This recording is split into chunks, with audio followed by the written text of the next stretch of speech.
সুপর্ণরেখা সীতাকে রামকে প্রস্তাব দিয়েছিল যে আমি তোমাকে বিয়ে করব। তখন রাম বলেছিল যে আমি তো বিবাহিত, আমি তো তোমাকে বিয়ে করতে পারবো না।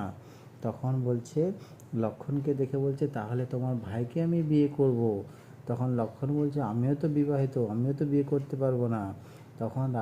তখন সুপর্ণরেখা সীতাকে বলছে যে আমি তোমাকে এখান থেকে তুলে নিয়ে চলে যাব। তখন লক্ষ্মণ কী করেছিল, তার তরোয়াল তার তীর দিয়ে সুপর্ণরেখার নাকটা কেটে দিয়েছিল। দিয়ে সুপর্ণরেখা তার ভাইকে গিয়ে বলেছিল রাবণকে যে আমার নাক কেটে দিয়েছে। তখন রাবণ বলেছিল এ তো রাক্ষসদের অপমান করেছে। তখন তার ঘর আর দূষণ তার 40,000 সেনাকে পাঠিয়েছিল রামকে আর লক্ষ্মণকে মারার জন্য।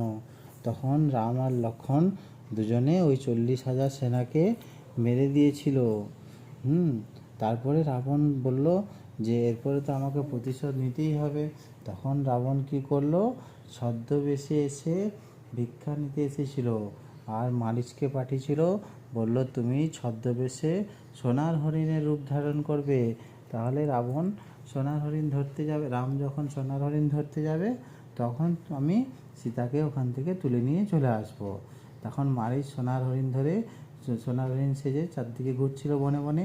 সীতা তখন বলল যে আমার ওই সোনার হরিণ লাগবে।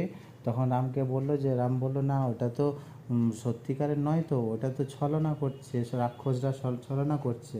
তখন সীতা দেবী বলেছিল না আমাকেও তুমি এনে দাও, আমি জানি না, আমি শুনবো না, তোমাকে এনে দিতেই হবে। তারপর রাম চলে গেছিলো, বললো লক্ষ্মণকে বলেছিল যে তুমি কিন্তু এখানেই থাকবে, সীতা মায়ের কাছে থাকবে, আমি সোনার হরিণটা ধরে নিয়ে আসছি।